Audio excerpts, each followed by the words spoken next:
Hello दोस्तों, मैं हूं एसके यादव और आप लोगों का वेलकम करता हूं आप ही लोग का यूट्यूब चैनल प्ले मैथ्स 1 पर। एक बात याद रखिए दोस्त कि लोग आपके बारे में क्या सोचता है मायने वो नहीं रखता है, लेकिन आप खुद अपने बारे में क्या सोचते हो मायने वो रखता है।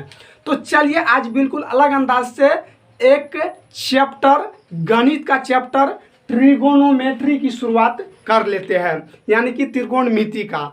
अब कहिएगा तो ये त्रिकोणमिति हम कंपटीशन लेवल पर भी पढ़ा सकते हैं, लेकिन बात एक आती है कि कॉम्पिटिटिव एग्जाम का स्टूडेंट्स हमसे जुड़े हुए अभी नहीं है। क्लास 10th के विद्यार्थी बहुत सारे ऐसे हैं कि जुड़े हुए हैं, तो इसीलिए उसी को लेकर के अभी क्लास 10th को ही लेकर के चलेंगे। जब वो विद्यार्थी भी जुड़ जाएंगे तब उसकी भी चर्चा करेंगे। तो चलिए क्लास 10th की ट्रिगोनोमेट्री की शुरुआत बिल्कुल अलग अंदाज से कर लेते हैं। तो जानिए अब कि त्रिकोणमिति होता क्या है। याद रखिए दोस्त, जिस तरह से अभी हम शुरुआत कर रहे हैं ना, वैसा शुरुआत आप लोग नहीं देखे होंगे कहीं नहीं। अब हम इसके बाद समकोण के बारे में बताएंगे और समकोण का एक ऐसा परिभाषा देंगे, आप लोग बने रहिए कि वह परिभाषा ना ही तो आज तक किताब में देखे होंगे, ना ही कहीं पर भी देखे होंगे, कहीं पर भी नहीं। यह मेरा चैलेंज है। तो समकोण का भी वह परिभाषा देंगे। पहले त्रिकोणमिति का अर्थ समझ लीजिए कि यदि अपन लोग उस चैप्टर को पढ़ेंगे तो आखिर त्रिकोणमिति होता क्या है, कहाँ से आया, क्या हुआ, क्या नहीं हुआ, सबकी चर्चा करते। तो चलिए जानते हैं। देखिए बोर्ड पर ध्यान दीजिए थोड़ा। ट्रिगोनोमेट्री शब्द की उत्पत्ति ग्रीक भाषा के 3 शब्द ट्रिगोनिया और मेट्रोन से हुआ है, जिसका शाब्दिक अर्थ 3 कोण को मापना होता है। अब शाब्दिक अर्थ देखिए दोस्त, काहे नहीं होगा। ट्री मतलब होता है 3, गोनिया मतलब होता है कोण, और मेट्रोन मतलब होता है माप। अब देखिए ग्रीक भाषा जिस देश में बोला जाता होगा ना, जिस देश में, चाहे वो जापान में बोला जाता हो या जहाँ पर भी बोला जाता हो, आप लोग सर्च मार करके देख लीजिएगा, उसी देश से हुआ। और वहाँ पर जानते हैं 3 को ना बोला जाता है ट्री। यानी कोई भी जैसे कहना है कि मतलब 3 को काम करो तो ट्री बोला जाता है 3 को। कोण को जैसे यहाँ पे मान चलिए अपन लोग कोण को क्या बोलते हैं, अंग्रेजी में एंगल बोलते हैं ना, एंगल। कोण को क्या बोलते हैं दोस्त, एंगल। लेकिन वहाँ पे गोनिया बोला जाता है। कहाँ पे, जहाँ पे ग्रीक भाषा बोला जाता है दोस्त, वहाँ पे कोण को क्या बोला जाता है, गोनिया बोला जाता है। समझ रहे हैं ना। और माप को अपन लोग क्या बोलते हैं दोस्त, तो मेजरमेंट अंग्रेजी में बोलते हैं। अब माप को तो हिंदी में जानबे करते हैं, माप को माप ही बोलते हैं, मापना बोलते हैं, मेजरमेंट बोलते हैं। लेकिन वहाँ पे देखिएगा तो मेट्रोन बोला जाता है। कहाँ पे, जहाँ पे ग्रीक भाषा बोला जाता है। तो वहीं जहाँ पे ग्रीक भाषा बोला जाता है ना, वहीं से ट्रिगोनोमेट्री शब्द की उत्पत्ति हुई। उत्पत्ति कहने का मतलब वहीं से उसका खोज हुआ। यानी कि 3 शब्द से ट्रिगोनिया और मेट्रोन हुआ, जिसका शाब्दिक अर्थ क्या होता है, 3 कोणों को मापना होता है। तो त्रिकोणमिति में अपन लोग 3 कोण को मापना नहीं, क्या सीखेंगे उसको पहले अथवा वाला परिभाषा एक समझ लीजिए। यानी कि गणित की वैसी शाखा है जिसमें त्रिभुज के 3 भुजाओं एवं 3 कोणों के परस्पर संबंध को बतलाया जाता है, परस्पर आपसी संबंध। तो जैसे कि मान के चलिए दोस्त, ये त्रिभुज हुआ न हो, ये त्रिभुज हुआ, ये त्रिभुज हुआ न हो। कौन त्रिभुज हुआ, कितना तो कहता होगा समकोण त्रिभुज हो गया। अरे भैया अभी समकोण त्रिभुज थोड़े न हुआ हो, अब हो गया इस समकोण त्रिभुज हुआ न हो। क्योंकि यहाँ पर जब तक समकोण का चिन्ह इंडिकेट नहीं करेंगे तब तक कैसे जानेंगे कि 90 डिग्री का कोण है। और जब तक 90 डिग्री का नहीं होता है तब तक समकोण त्रिभुज नहीं होता है। तो अब देखिए गणित की वैसी शाखा जिसमें त्रिभुज के 3 भुजा हो। यहाँ पे देखिए त्रिभुज में 3 भुजा होता है, ये बात तो अपन लोग जानते हैं। तो त्रिभुज के 3 भुजा हो एवं कोणों के परस्पर, कोणों के बारे में यहाँ पे 3 कोणों के दे दीजिए तो बेहतर रहेगा। समझ रहे हैं, त्रिभुज के 3 भुजाओं एवं 3 कोणों के परस्पर संबंध के बारे में अध्ययन करते हैं। परस्पर कहने का मतलब क्या हुआ दोस्त, तो आपसी, आपस में कैसे कोण और भुजा में यहाँ पे संबंध है, उस रिलेशन की चर्चा करेंगे, संबंध की चर्चा करेंगे। देखिए कैसे संबंध है, क्या है, नहीं है, सबकी चर्चा करेंगे। जैसे साइन थीटा होता है ना, थीटा वहाँ पे एंगल हो जाता है, और लंब बटा कर्ण तो लंब हो गया, भुजा कर्ण भी हो गया भुजा। तो कैसे एंगल और कोण भुजा के बीच, एंगल और भुजा के बीच, यानी कि कोण और भुजा के बीच क्या संबंध है उसकी चर्चा कर लेंगे। और कैसे करेंगे वो भी जान लीजिए। देखिए तो कोई भी त्रिभुज में 3 भुजा एवं 3 कोण होता है। तो आप पहले ये जान लीजिए दोस्त कि समकोण क्या होता है। समकोण तो समकोण की पहली चर्चा कर लेते हैं, ठीक ना, इसको मिटा देते हैं। उसके बाद जो है ना सो अपन लोग कुछ करेंगे। तो देखिए दोस्त, समकोण क्या होता है। समकोण सभी लोग जानते होंगे कि 90 डिग्री के कोण को समकोण कहते हैं। सिंपल वे में वो सभी जानता है ना कि 90 डिग्री के कोण को क्या कहते हैं दोस्त, समकोण कहते हैं। अब देखिए यहाँ पे ये 90 डिग्री है तो ये हो गया समकोण, कोई दिक्कत। लेकिन एक परिभाषा जो है, जो कोई बुक में नहीं लिखा होगा तो वो परिभाषा हम बता देते हैं। एक परिरेखा पर कोई रेखा परल रहेगा, दूसरी रेखा को इस प्रकार खड़ी करे, इस प्रकार दोस्त, इस प्रकार खड़ी करे। देखिए इस प्रकार खड़ी कर रहे हैं कि दोनों ओर बनने वाले कोण आपस में क्या हो जाए, बराबर हो जाए। यहाँ पे थोड़ा टेढ़ा हो गया, जैसे मान के चलिए ये परिरेखा हुआ ना हो, ये परिरेखा हुआ ना हो। अब इस पर हम रेखा को ऐसे करके भी खड़ा कर सकते हैं। तो अब ये कोण देखने से ही लग रहा है छोट हो गया और ये बड़ा हो गया, दोनों आपस में बड़ा हुआ नहीं हुआ, बराबर नहीं हुआ, दोनों आपस में बराबर हुआ दोस्त, नहीं हुआ। तो ये समकोण नहीं होगा।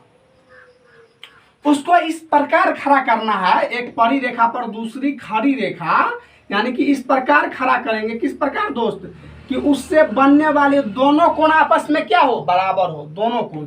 इसको पूरे सीधा लंबवत यानी कि सीधा खड़ा करेंगे।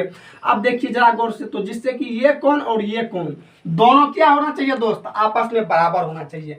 जरा कॉमन सेंस लगाइए, कॉमन सेंस दिमाग का यूज कीजिए। तो ये जो है ना यहाँ से यहाँ तक मान के चलिए कितना डिग्री का कोण, 180 डिग्री का।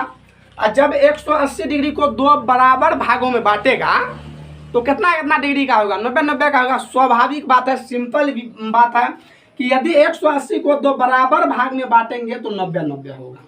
सिंपल बात है ना। तो इसीलिए इस प्रकार खड़ी करे कि उससे बनने वाले दोनों कोण आपस में क्या हो जाए, बराबर हो जाए। और जब बराबर होगा तो वही हो जाएगा समकोण, यानी कि 90 डिग्री वाला कोण। और सीधा में सिंपल वे में तो कह ही सकते हैं कि 90 डिग्री के कोण को समकोण कहते हैं, जैसा कि जो परिभाषा सब जानता है, समझ रहे हैं ना। तो यहाँ तक किसी को कोई दिक्कत, तो अब समकोण तक तो बता दिया है, अब समकोण से आगे की चर्चा करते हैं। अब देखिए दोस्त, समकोण त्रिभुज की भी चर्चा कर लेते हैं।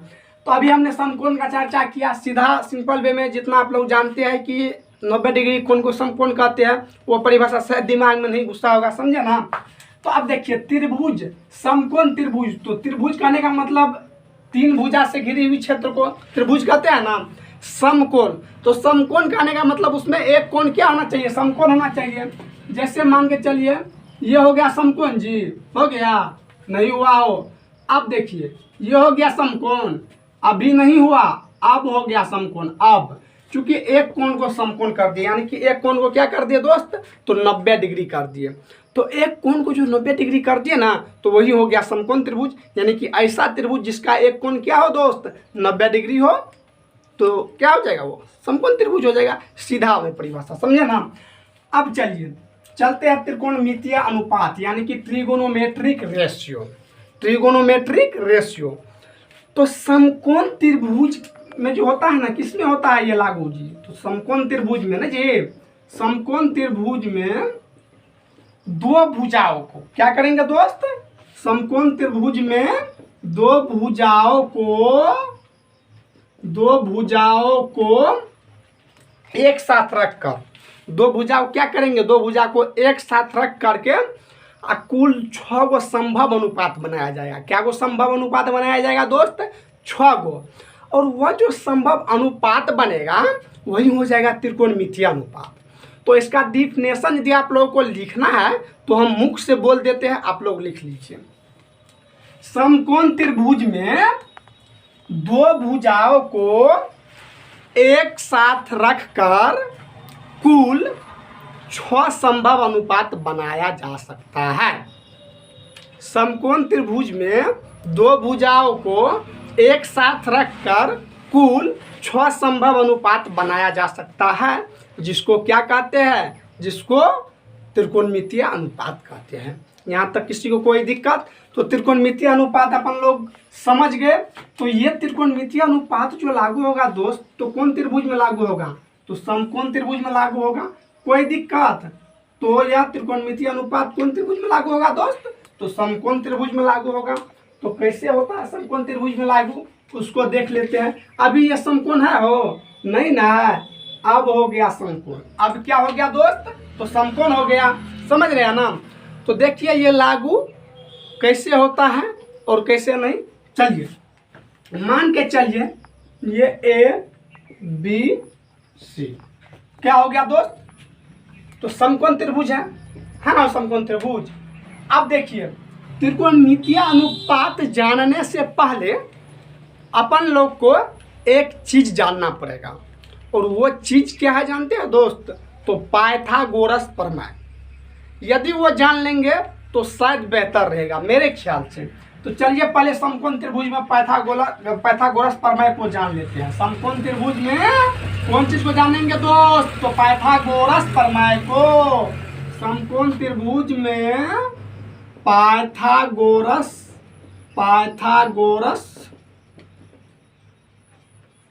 प्रमेय को जानते हैं। प्रमेय को शायद स्पेलिंग मिस्टेक हो गया होगा तो देख लेते हैं, ठीक ना। तो समकोण त्रिभुज में किसको जानते हैं दोस्त? तो पाइथागोरस प्रमेय को पहले जानते हैं। तो पाइथागोरस साहब जो थे एक क्या थे? क्रिकेटर थे? क्रिकेटर नहीं थे, गणितज्ञ थे। क्या थे? गणितज्ञ थे। और उन्होंने पाइथागोरस अपने नाम पर ही एक संबंध स्थापित किया और उसको अपने नाम पर ही रख दिया। और समकोण त्रिभुज में जो संबंध स्थापित किया उसकी चर्चा कर लेते हैं। जनरली समकोण त्रिभुज में जनरली यानी कि सामान्यतः इसको लंब मानते हैं, यानी कि परपेंडिकुलर मानते हैं। इसको आधार मानते हैं, यानी कि दोस्त क्या मानते हैं? बी मानते हैं, यानी कि बेस। और इसको कर्ण मानते हैं, कर्ण यानी कि हाइपोटेनियस यानी कि एच। तो पाइथागोरस साहब ने त्रिभुज के तीन भुजाओं के बीच जो संबंध दिया उसकी चर्चा कर लेते हैं, जिसको अपने नाम पर ही पाइथागोरस प्रमेय करके रख दिया। तो चलिए पाइथागोरस साहब ने बताया कि यही लंबा भुजा जो होता है ना समकोण त्रिभुज में, कौन भुजा दोस्त? तो लंबा भुजा जो होता है ना, तो जो भी लंबा भुजा होता है उसका वर्ग, सबसे लंबी भुजा यानी कि कर्ण का जो वर्ग होगा दोस्त, किसका वर्ग? कर्ण का जो वर्ग होगा, ये दोनों छोटी भुजा के वर्ग के योगफल के बराबर होगा। इन दोनों छोटी भुजा के वर्ग के योगफल के बराबर होगा। ये कौन बताए थे? पाइथागोरस साहब, जो एक क्रिकेटर नहीं, फुटबॉलर नहीं, हॉकी बॉलर नहीं, कौन थे? गणितज्ञ थे। वैज्ञानिक भी नहीं कह सकते हैं, गणितज्ञ कह सकते हैं दोस्त, समझ रहे हैं ना। तो सबसे बड़ी भुजा का वर्ग है वो होता है दो छोटी भुजा के वर्ग का क्या दोस्त? तो योग होता है, यानी कि कर्ण स्क्वायर बराबर लंब स्क्वायर जोड़ आधार स्क्वायर। ऐसा कौन बताए? पाइथागोरस साहब ने बताए। कोई दिक्कत? तो अब यहाँ से और ये संबंध की स्थापना, मतलब ये जो है कैसे इक्वल है, अपन लोग ट्रायंगल में यानी कि त्रिभुज में पढ़ेंगे। त्रिभुज में क्या करेंगे दोस्त? पढ़ेंगे। यह प्रमेय कैसे बराबर हो जाता है, क्या हो जाता है? पाइथागोरस के विलोम भी पढ़ेंगे, पाइथागोरस प्रमेय भी पढ़ेंगे। तो इसलिए आप लोगों को टेंशन नहीं लेना है दोस्त, समझ रहे हैं ना। तो चलिए कर्ण का स्क्वायर जो होता है लंब स्क्वायर और आधार स्क्वायर के बराबर होता है। तो अब यहाँ से एगो चीज निकाल सकते हैं, कर्ण। ये स्क्वायरबा को इधर भेजिए तो कौन चीज में बदल जाएगा? रूटबा में बदल जाएगा ना। तो स्क्वायर को चलो इधर लेकर के चलो तो रूट हो गया, तो लंब स्क्वायर जोड़ आधार स्क्वायर, यही हो गया दोस्त। ये संबंध स्थापित किया कौन?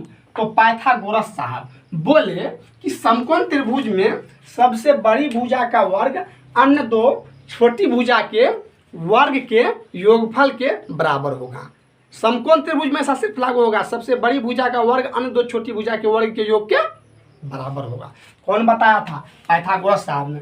तो अब उसी से कोई भी दिमाग लगा सकता है कि जब कर्ण स्क्वायर बराबर ई है तो लंब स्क्वायर आधार स्क्वायर यहाँ से काहे नहीं निकल जाएगा। तो देखिए कैसे निकल जाता है। है लंब स्क्वायर को निकालते हैं। किसको निकालते हैं दोस्त? तो लंब स्क्वायर को निकाल लेते हैं, ठीक ना। अब जरा गौर कीजिएगा लंब स्क्वायर को कैसे निकालते हैं। मान के चलिए लंब स्क्वायर को इधर रहने देते हैं यहाँ पे, ठीक ना, या थोड़ा जिससे कि आप लोग को अच्छा से समझ में आए वो काम करते हैं, समझ रहे हैं ना। ये कर्ण स्क्वायर है ना, कर्ण स्क्वायर है, ये आधार को इधर भेज दीजिए तो ये प्लस में है, इधर आ जाएगा तो क्या हो जाएगा? माइनस में हो जाएगा। और आधार को यहाँ पे भेज दिया ना, अब इधर बच गया कौन चीज? लंब स्क्वायर बच गया। कौन चीज बच गया दोस्त? लंब स्क्वायर हो गया। तो यानी कि लंब स्क्वायर बराबर कर्ण स्क्वायर माइनस आधार स्क्वायर, ये भी फॉर्मूला हो गया ना। और लंब स्क्वायर बराबर कर्ण स्क्वायर माइनस आधार स्क्वायर, ये भी फॉर्मूला हो गया। अब देखिए यहाँ से अब लंब का फॉर्मूला नहीं निकाल सकते हैं। अब इसको सीधा करके लिखना है तो लिख दीजिए, नहीं लिखिएगा तो कोई बात नहीं, सीधा करके लिख दीजिएगा तो शायद बेहतर रहेगा, समझ रहे हैं। तो वही सीधा करके लिख दिए यहाँ पे, ठीक ना। अब देखिए यहाँ से लंब का फॉर्मूला नहीं निकाल सकते हैं। लंब का फॉर्मूला वैसे भी रूट के तौर पर इसको इधर भेजेंगे तो रूट में चढ़ जाएगा। तो कर्ण स्क्वायर माइनस आधार स्क्वायर। कोई दिक्कत यहाँ तक दोस्त? जरा सा भी किसी को भी दिक्कत है तो जरूर बोलिएगा, कमेंट जरूर कीजिएगा, हम उसका सॉल्यूशन जरूर करेंगे। अब देखिए अब आधार को निकाल लेते हैं। तो लंब प्लस में है, इधर भेज देंगे तो माइनस में आ जाएगा। तो कर्ण स्क्वायर है माइनस लंब स्क्वायर बराबर क्या हो जाएगा दोस्त? तो आधार स्क्वायर हो जाएगा, नहीं हो जाएगा? हो आधार स्क्वायर। अब फिर यहाँ से आधार का जो फॉर्मूला निकल जाएगा, क्या निकल जाएगा? सिंपली वे में आधार का फॉर्मूला निकल जाएगा रूट अंडर कर्ण स्क्वायर माइनस लंब स्क्वायर, कर्ण स्क्वायर माइनस लंब स्क्वायर। किसका फॉर्मूला निकल गया दोस्त? तो आधार का फॉर्मूला निकल गया। यहाँ तक किसी को कोई दिक्कत है तो जरूर बोलिएगा। तो यह पाइथागोरस समकोण त्रिभुज में पाइथागोरस प्रमेय को एक्सप्लेन किए, अपन लोग चर्चा किए, समझ रहे हैं ना। तो यहाँ तक किसी को कोई दिक्कत? तो चलिए अब बढ़ते हैं फिर आगे। चलिए दोस्त समकोण त्रिभुज के बारे में और कुछ अध्ययन अपन लोग करते हैं।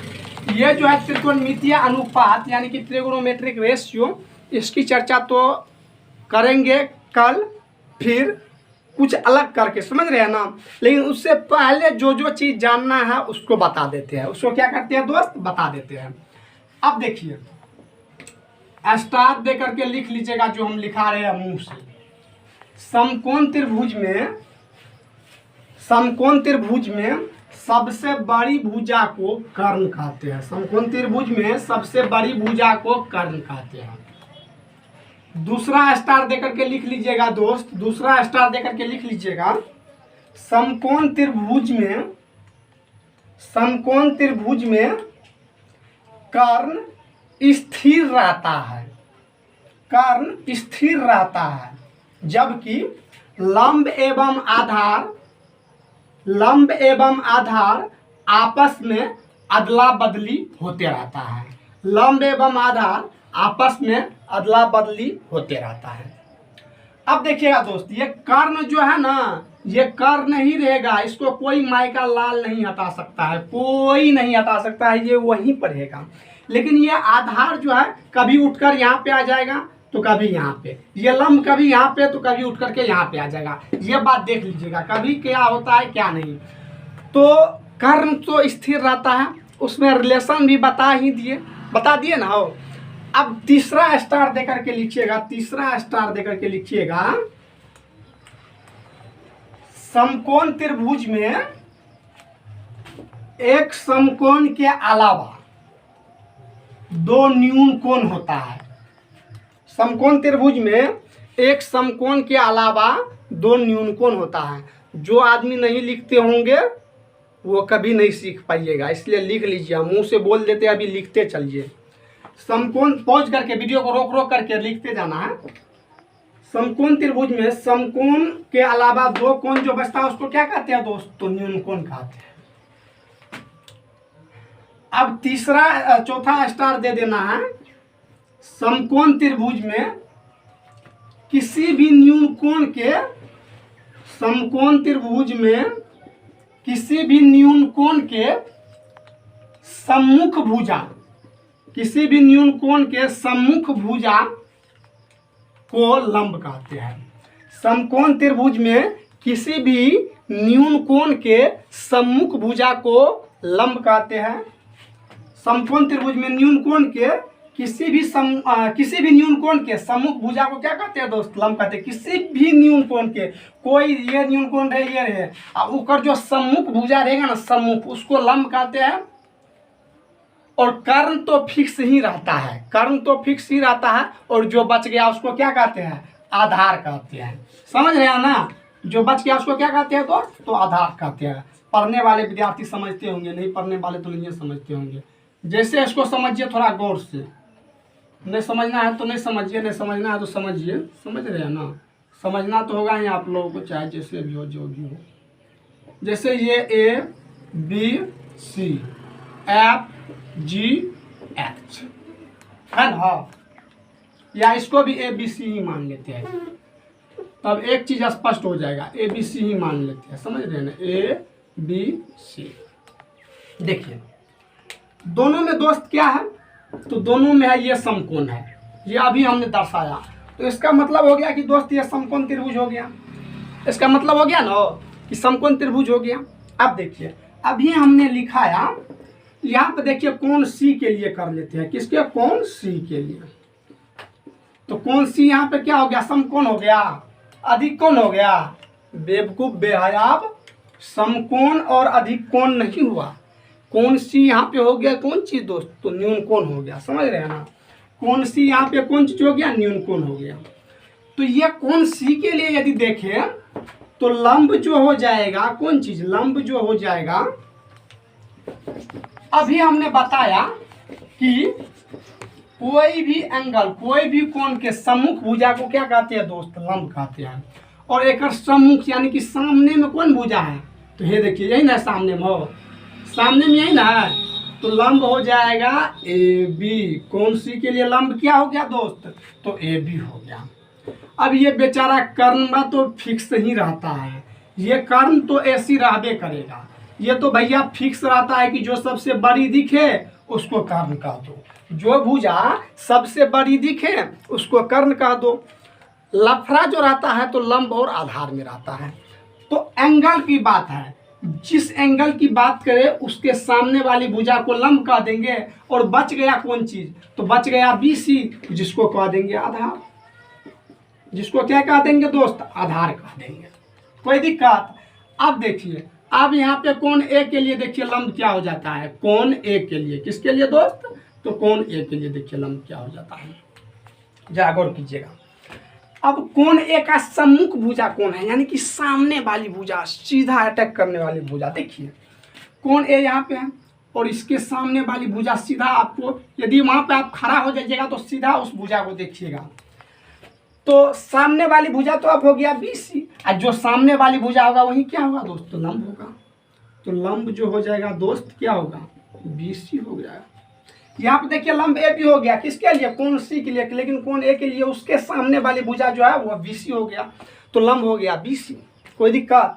अब देखिए कर्ण तो भैया फिक्स ही रहेगा, कर्ण में तो कोई दौड़ाई वाली बात नहीं है। AC लंबा है तो जो लंबा है वही कर्ण हो गया, और जो बच गया अभी वो क्या हो गया दोस्त? तो आधार हो गया। और बच कौन चीज गया अब की बार? अब की बार बच गया AB, तो AB हो गया आधार। कोई दिक्कत यहाँ तक? अब देखिए दोस्त, ये त्रिकोणमितीय अनुपात जो लिखा है, जिसको हम ऐसे करके देखिए मिटा रहे हैं, ऐसे करके मिटा दिया। तो अब इसकी चर्चा कैसे 6 गो अनुपात है, 6 त्रिकोणमिति रेशियो है, त्रिकोणमिति का 6 गो जो रेशियो है उसकी चर्चा कल अपन लोग करेंगे, ठीक ना? बिल्कुल अलग अंदाज से। और देखिए दोस्त, यदि आप लोग चैनल पर नए हैं तो चैनल को सब्सक्राइब कर लीजिए, लास्ट में कह रहे हैं। और कुछ सूचना यह है कि त्रिकोणमिति जो है ना, पूरे इस पर पढ़ाया जाएगा, और हाइट एंड डिस्टेंस भी, चूँकि इससे 10-20 नंबर 18-20 नंबर जरूर रहता है।